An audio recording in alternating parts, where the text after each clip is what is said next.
Seems like all I could see was the struggle. Haunted by ghosts that lived in my past. Bound up in shackles of all my failures. Wondering how long is this gonna last? Then you look at this prisoner and say to me, son, stop fighting a fight that's already been won. And I am redeemed. You set me free. So I'll shake off these heavy chains and wipe away every stain. I'm not who I used to be. I am redeemed. I'm redeemed. All my life I have been called unworthy, named by the voice of my shame and regret. But when I heard you whisper, child, lift up your head, I remember, oh God, you're not done with me yet. And I am redeemed. You set me free. So I'll shake off these heavy chains and wipe away every stain. Now I'm not who I used to be, because I don't have to be the old man inside of me, 'cause his day is long dead and gone. Because I've got a new name, a new life, I'm not the same, and a hope that will carry me home. I am redeemed. You set me free. So I'll shake off these heavy chains and wipe away every stain, 'cause I'm not who I used to be. I am redeemed. You set me free. So I'll shake off these heavy chains and wipe away every stain. Now I'm not who I used to be. Oh God, I'm not who I used to be. Jesus, I'm not who I used to be. 'Cause I am redeemed.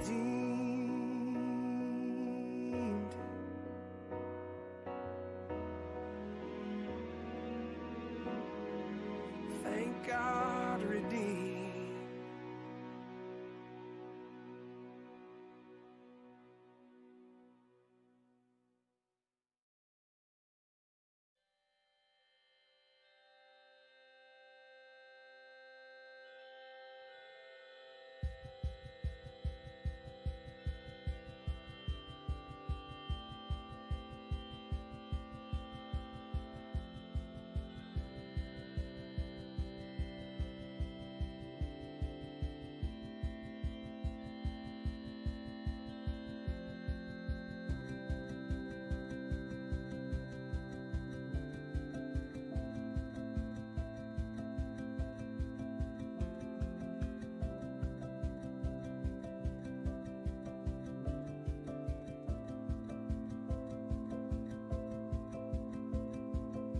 I see the work of your hands, galaxies spinning a heavenly dance. Oh God, all that you are is so overwhelming. And I hear the sound of your voice. All at once it's a gentle and thundering noise. Oh God, all that you are is so overwhelming.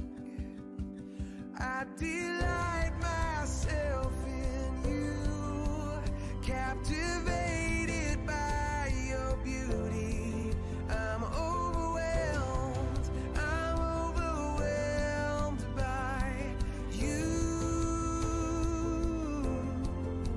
And God, I run into your arms, unashamed because of mercy. I'm overwhelmed by you.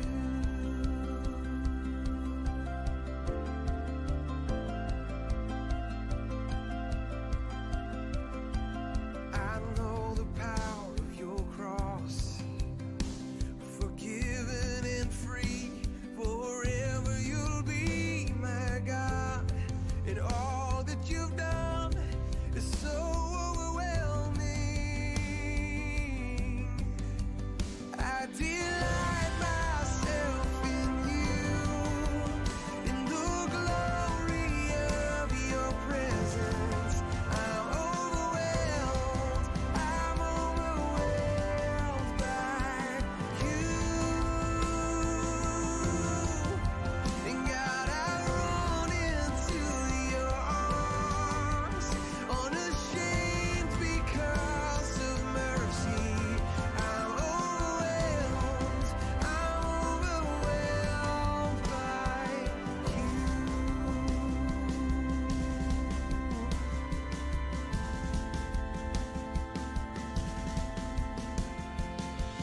You are beautiful, you are beautiful. Oh God, there is no one more beautiful. You are beautiful, God, you are the most beautiful. And you are wonderful, you are wonderful. Oh God, there is no one more wonderful. You are wonderful, God, you are the most wonderful. Yes, you are glorious, you are glorious. Oh God, there is no one more glorious. You are glorious, God, you are the most glorious. I delight myself in you, in the glory of your presence. I'm overwhelmed by you. And God, I run into your arms, unashamed because of mercy. I'm overwhelmed by you. I'm overwhelmed by you.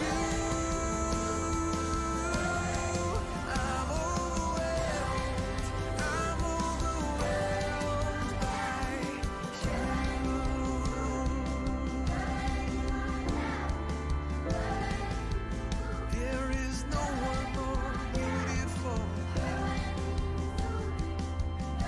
God, you are the most beautiful.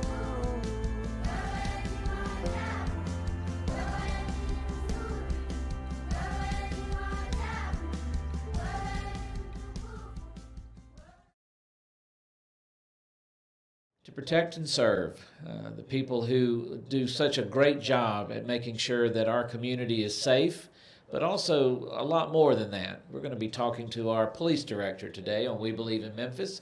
Stay tuned.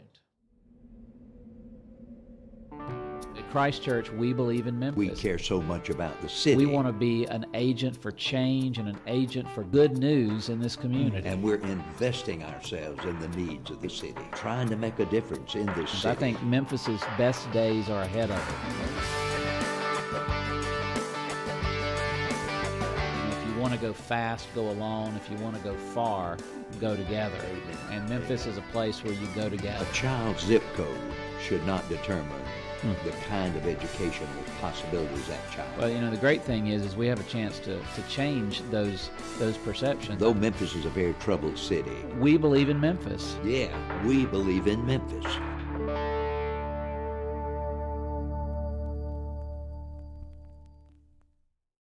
Welcome to We Believe in Memphis. I'm Shane Stanford. And I'm Maxie Dunham. And we're so glad you've joined us today. We Believe in Memphis is a ministry of Christ United Methodist Church, and we sit literally in the center of the Memphis metro area. And we love to talk about the good stories that are happening in this community, amazing people doing incredible things to make our community even better. And Maxie, I don't know of anybody who's worked as hard to make our community any better than you. I tell you, you have a great track record for that. But I know, again, I'm going to say it, as I've said it so many times, the power of story, the power of people getting to know and hear from someone is so much better than the 144 characters and the 2-minute sound bites.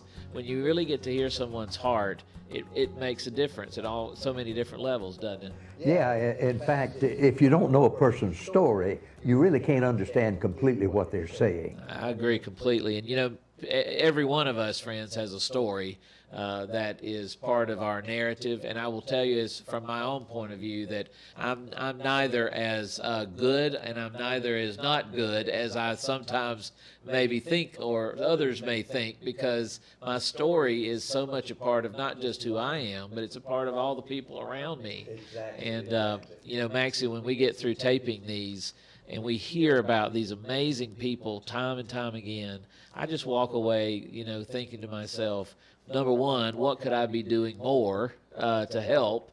But secondly, knowing that, you know, we get to play a very special part in some of the narratives, some of the streams of what's happening in this community. And I don't know of a group of people who are more important to the stream or the narrative of this community than our police department. Well, that's right, Shane. And what I think is that we, in this program, get to approach the whole city and what's happening in the city from a very good perspective. Yeah.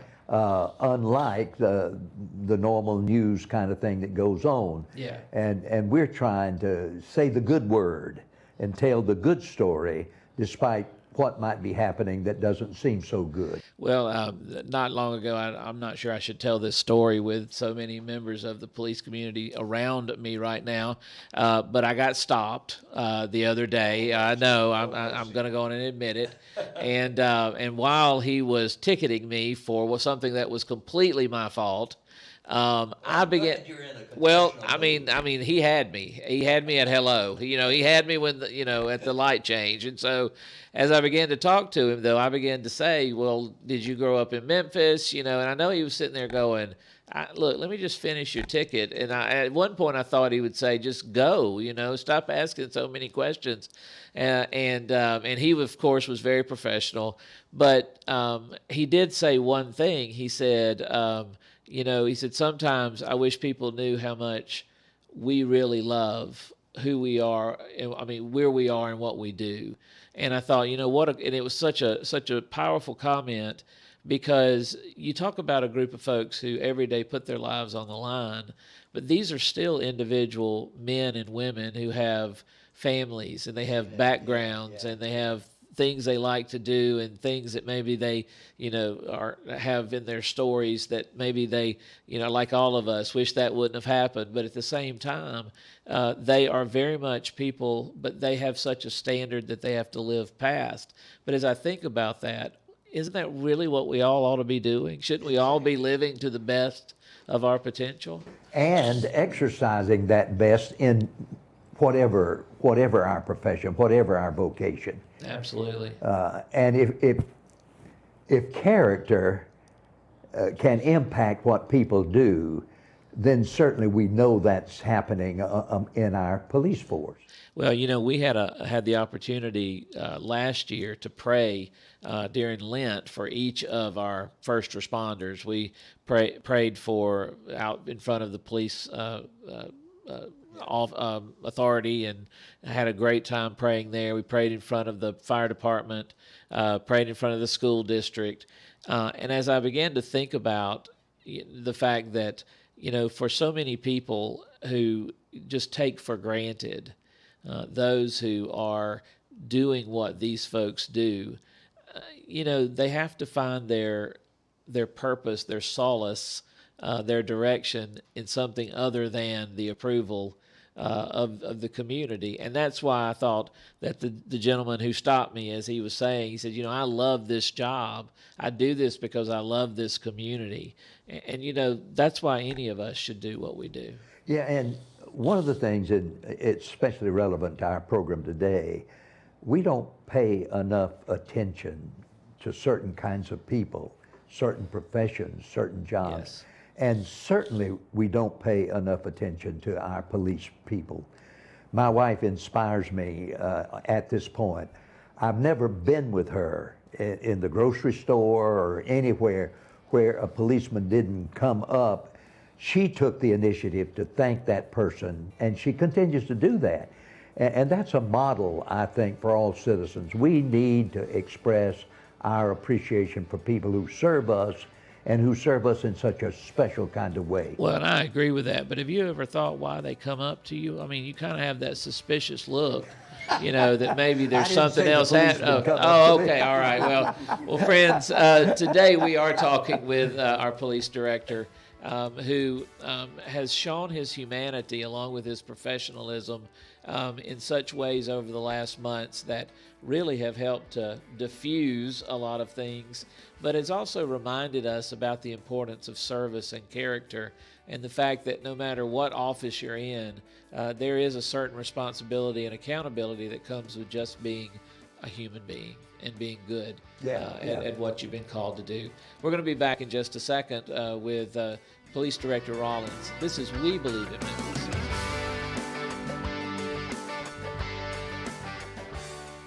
Asbury Theological Seminary in Memphis enables you to stay on mission while achieving your academic goals. Through Asbury's partnership with Christ United Methodist Church, Asbury Seminary in Memphis is academically rigorous, spiritually transformative, and locally engaged. Learn more at asbury.to/Memphis.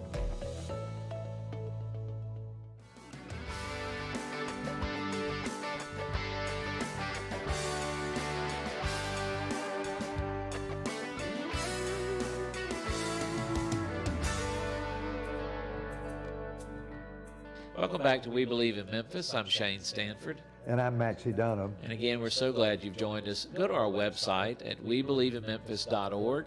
You'll be able to learn more about who we are, about our individual ministries and journeys, how we landed in this together. You'll also learn more about the church, and you'll be able to see archived programs from nearly 3 years of ministries and episodes that really do cover just about every corner of the Memphis metro area. We're very proud of that because we've had some amazing conversations. We also, though, have a special link that you can go to, that if you may be needing some hope and new direction in life, we'd love to just be on that journey with you, just to encourage you and to maybe give you a sense of direction. One of our special links in that whole section is called No Whispers. And maybe right now you're struggling with issues related to addiction or related to mental or behavioral health. We have this ministry. No one should have to whisper about their struggles in church. And so we encourage you to check on that box, and we'd love to be on that journey with you. Today we are very excited to have with us Police Director Rollins, who is both a person who has been very much admired in the life of this community, but over the last few months has particularly been important to the narrative of what has been the dialogue of this community. Police Director Rollins, thank you so much for being on We Believe in Memphis. Well, thank you for having me. Well, it is. I think I can tell the audience now that we have you here that this has really been like two ships crossing in the night. We have really, really wanted to get you, and there's been our scheduling issues on our side, and then there's been things that come up. I can't imagine what emergencies might come up in your office, but here you have a chance now. We are so excited about you getting to tell your story. I think the thing that I'd like to know first is, how did you get into this role, this responsibility? I mean, the journey that led you here. I almost don't know where to start. I think in anyone's life there's a series of events that happen that put you in a particular place in a particular time, and circumstances present themselves and you have opportunity. Sure. So as far as being the police director, I had no idea. I'm a 27-year veteran of the Memphis Police Department. But being the police director was, you may have it in the back of your mind. Sure. You really don't know what the job entails till you get into it. Sure. But, just didn't see it coming. And actually, I had already decided, I already retired in, I think, 2015. So we entered the drop program. I just lost both my parents. Had custody of my 4-year-old grandson. My daughter had joined the Army. Son-in-law was in Iraq. Wow. Oh, So had a lot going on. You did. And then when the mayor approached me, I said, "Mayor, it is no way. I just lost my parents, and I've got a grandson to take care of. It is no way in the world I could do that job." Wow. But with I tell people, so many things had to happen that it wasn't me ordering the steps. It was God. Wow. The former mayor had to lose the election. Director Armstrong had to find himself in a particular set of circumstances. Then he had to leave. Yeah. And I was there. Yeah. But I do believe that the bridge incident may have catapulted me to the front. But again, who could order that? Yeah. That number of things. Only God could do something like that, because none of us saw it coming. None of us put us in position to respond that day. And like I tell people, I was going on a radio interview. So it's funny to be here telling that story, because every time I sit in front of a mic, I think about it and how things unfolded. We don't believe in coincidences here. I don't in my life. And you just made a great case for that, too, because I had no idea that you were dealing with those things in your personal life. Any one of those things would have been enough for someone to say, this is just not a good crossroads. But when you saw what was coming into play, did you have that moment where you knew, yes, this is what I'm supposed to be doing? Yeah. I think that I try to stay humble. So Sure. I just want to do my role. Yeah. Not necessarily worry about the other guy's role, but I worry about my role. Sure. So I think that sometimes we wrestle with things in our life that we don't want to do. Sure. But I think God has a way of putting you where He needs you to be. So I think from the very start, I just said I'll try to be obedient. Sure. And do what God has for me. I'm not the best director. Have a lot to learn, but I think sometimes you just need to be there and be counted. I think you have a unique place, though.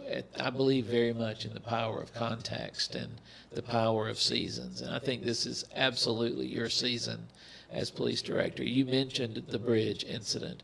Would you kind of, for those who don't know, and some of you maybe watching this, and I know we have folks who watch it from different places around the country too, they may not know what happened, but that really is sort of a formational time. It's when I started really following you and knowing more about you. But could you tell us a little bit about that?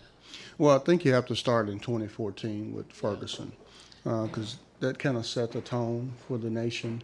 And you think about it, since 2014, we've had 3 summers of unrest. Yes. And it doesn't seem like it's going to change. It's actually, I hate to say it, appears to have gotten worse. But when you lose life like we did last year with the number of officers that were killed, Yes. the number of citizens in different encounters, and we look at this year, where life is still being lost, everybody's so angry. Yeah. And trying to sort through that, not just angry, but everybody's on edge where any little thing can set them off. Yeah. But to take us back there, I was actually going to WLOK to do an interview, and we had a number of protests. We had celebration of Nathan Bedford Forrest's birthday, so Sons of Confederate Veterans were in the park. And we knew that there was going to be a Black Lives Matter protest as a FedEx Forum. So things were quiet that day. I stopped by the FedEx Forum to see how things were going, because I had maybe an hour before my interview, and suddenly, 200 people. I hear a loud noise. 200 people turn from Beale Street toward the FedEx Forum, and they're marching and chanting, and I said, oh, this is going to get interesting. Sure, yeah. And I was there, and I decided to stay there and just see what was going to happen. One of the young men asked me, did I want to talk? And I said, well, not really. I just want y'all to have a peaceful protest. And, the crowd picked up a little bit, but I had a news interview, so I left. Sure. Very motivated young man that was blaming me for 500 years of oppression, was there giving me the what for so bad that he wouldn't leave me alone. I told him, get in the car and come go with me. Wow. And kind of surprised some of the commanders that were there with me, so they jumped in too, and just tried to get him to calm down and understand that I wasn't born, that I wasn't that old, and there's no way in the world I could be possibly responsible for that many years of oppression. And took him back to the protests, and I went on. But listening to the radio, and there were people coming from everywhere downtown, which was unusual for a Sunday. Yeah. And the crowd kept getting bigger. It went from 200 to 3 to 5 to 6 to 7. And then one of my commanders, I can hear him clearly say that they're going mobile. And, when you talk about that big of a crowd, mobile in the street, we always worry about, people getting ran over. Yes, Intentionally or unintentionally. Someone not paying attention, mows into the crowd, et cetera. But it ended up that an estimated 2,000 people walked onto the Memphis, Arkansas bridge and shut down traffic. Sure. By that time, I'd made it to the real-time crime center. I looked up at the camera. I mean, you've got a picture of the old bridge, but that's pretty much what happened. I looked up to the bridge and said, oh, my God, somebody could die. Yeah. The bridge is not made for pedestrian traffic. Yes. I think a lot of people didn't know they just wanted to be part of it. Sure. But they didn't understand the danger Sure. that they were putting themselves in. And I just heard a voice say, get up there. And I know the voice of God saying, you better do something. What do you want me to do? I can only imagine what your commanders and what your folks around you were thinking in terms of your own safety. But yet, that was one of the things that I thought was so powerful, was here you weren't delegating this to anyone, but you had folks who were doing great jobs around you, but you realized this was a moment where you had to stand in the center, and you did it. What was it like walking up on that bridge and being there? Whoa. that was a lot, because my original intent was to just help get the bridge cleared. But plan A did not work. It was out the door in 2 minutes. Sure. And one of my commanders that was with me, he because we're trying to go up and take a number of officers on the bridge, and we made it to the bottom. And he said, "Well, Chief, I hope that was not your best move. What are you going to do next?" And I said, "I have no earthly idea." Wow. And I met a young man, and there were so many people talking, it's hard to remember, but I do remember a young man walking up and saying, "The director, what do you need?" Wow. And we're at almost the bottom of the bridge, and I said, "I need to get from here all the way up there." And he said, "I'll go with you." And so we start weaving through the crowd, talking to people, and the white officers was getting a lot of grief, and I said, "Don't let them out of the car, Sure. stay here." And so 2 African-American officers got out and weaved through the crowd with me and in that command, and we got to the top where there were about 40 police officers holding back about 1,000 people at that particular time. And you had cars stopped, and it was just total chaos. And again, I looked over the edge of the bridge and I looked at the officers, and I said, "I do not want to tell some mother that I made a bad decision that cost their child their life, nor do I want to talk to a citizen that said, 'Director, if you had not made that decision, my child would be alive.'" So I didn't want anybody to die that day. Sure. There was no overreaching goal, just getting everybody off that bridge. So, because that really is, I mean, a real-time moment of your decisions are mattering within seconds, because I can only imagine, because it's like a time bomb, things are ticking, people are, they're ramped up. What did you feel like was the most important thing that you needed to do at that moment, to get into action, making sure people were safe? Getting everybody calm down. Sure. Okay. So my questions to the people that identified themselves as the organizer was, okay, you shut the bridge down, great job. National news, you've done it, what next? Yeah. And they, laid out a long list of things, and I said, "Do you really think that's going to happen in the next couple hours?" And so, everybody wanted to talk, and I said, "Okay, talk is free. We can talk, but we can't talk here on this bridge." I mean, we're trying to have a conversation. There are other people yelling, a lot of upset people, and I knew there were a lot of guns. Yeah. Some tough dudes on the bridge. Sure, And I I didn't want, it doesn't take just one little bitty thing, and it could pushing and shoving, shots could be fired. Yeah. Someone could accidentally fall off the bridge, but the people on the ground would only see a body falling off the bridge. The police just killed someone, Sure. and you'd have total chaos. So I knew that everybody had a pass that day except one guy. And unfortunately, I was wearing his shoes that day. Sure. But just trying to get everybody to calm down and say, "Okay, guys, what's next?" And then logically getting to that. Let's go here and have that conversation. And the first recommendations didn't float well. And finally, and I give the leaders a lot of credit, because there was a lot of back and forth. Sure. Decision to go to the FedEx Forum. Sure. How we'd get there. I wanted to meet them there, and I think they feared some police action from point A to point B, and You had they to gain said, their "Director, trust we want to you de-escalate." we want you to go with us." Sure. And I said, "Oh, okay," and we want you to lead the march. And I looked at my deputy director, Mike Ryle, and he was there, and he looked at me like, "What decisions you gonna make?" And we made a decision and start walking. I think that was the biggest decision you made. I really do. I thought that was a monumental moment. And how simple what you just said became so unbelievably powerful, because I can't think of so many other times if people would just simply start walking, start moving towards the place where you could find de-escalation, where you can find peace.